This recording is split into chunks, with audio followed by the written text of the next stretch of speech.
Bismillahirrahmanirrahim. Waalaikumsalam warahmatullahi wabarakatuh.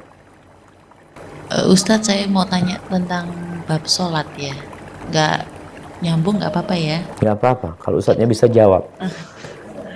Kadang kan kita mungkin lagi repot atau lagi apa, sholat tidak pada tepat waktu. Contoh nih sholat asar, mungkin ada batasnya sampai jam 5 sore atau kurang dari itu.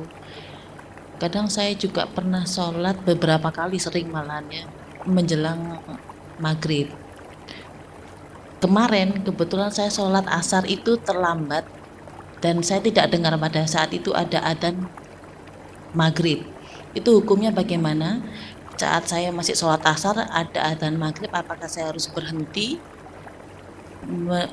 tunggu adzan maghribnya selesai atau diteruskan atau bagaimana? Setelah kalau diteruskan hukumnya bagaimana? Kalau saya berhenti itu saya harus sholat maghrib dulu lalu asar atau sholat asar dulu langsung maghrib atau bagaimana? Saya nggak ngerti. Siap. Terima kasih Ustaz. Assalamualaikum warahmatullahi wabarakatuh. Waalaikumsalam warahmatullahi wabarakatuh. Subhanallah jamaah. Iya. Berkaitan dengan sholat ini kewajiban yang sudah ditentukan waktunya. Dan Allah memberikan keringanan waktunya. Asar ada waktu yang cukup untuk melakukan sholat. Kesibukan-kesibukan dunia itu hendaklah jangan sampai kita itu telat sholatnya. Karena setan itu biasanya akan menggodain kita, masih ada waktu sampai keluar waktu. Sehingga kita nanti masuk ke wailul lil musallin, orang sholat tapi masuk neraka. Alladzina hum an sholatihim sahun, yang mereka lalai sholatnya. Nunggu punya waktu, padahal kita harus adakan itu waktu untuk sholat. Allah mengatakan hafidhu ala salawat. Jagalah semua sholat. Wassalatil wusta.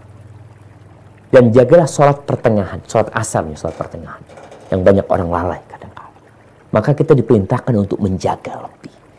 Karena jangan sampai kita sholat sampai matahari menguning, mau terbenam. Karena itu sholatnya orang munafik, kata Nabi SAW. Maka hendaklah ibu berusaha untuk ketika dengar adzan, sempatkan sholat. Kesibukan lainnya bisa ditunda. Sholat nggak bisa ditunda. Sholat harus tepat waktu. Kita perlu membiasakan diri. Kemudian gimana kalau sholat tadi disebutkan sholat, dengar adzan maghrib. Kita udah sholat adzan maghrib. Yang pertama kita lanjutkan sholat kita.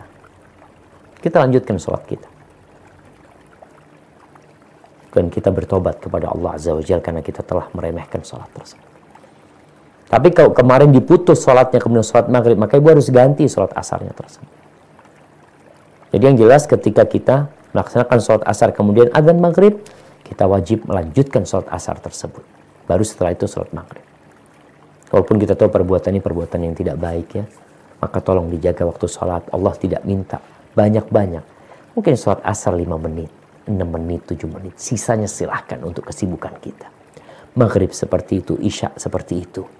Karena biasanya ketika kita tidak disiplin dalam sholat, ada orang yang disiplin dalam urusan dunia tapi tidak disiplin dalam waktu sholat, biasanya sholatnya pun karena terpaksa dia. Dan Allah tidak suka dengan orang yang sholatnya karena terpaksa. Sholatlah kita karena cinta kepada Allah. Karena kita ingin dengan sholat tersebut dan kita perlu dengan sholat tersebut. Nabi SAW mengatakan kepada Bilal, "Qum ya Bilal." Bangun Bilal, fa'arih Nabi sholat. Bikin kita rehat. Jadi seharusnya seorang itu ketika sholat istirahat dia. Dari beban dunia, dari kesibukan dunia, dia di situ mengatakan Allahu Akbar. Semuanya kecil. Allah yang maha besar. Semuanya bisa diselesaikan.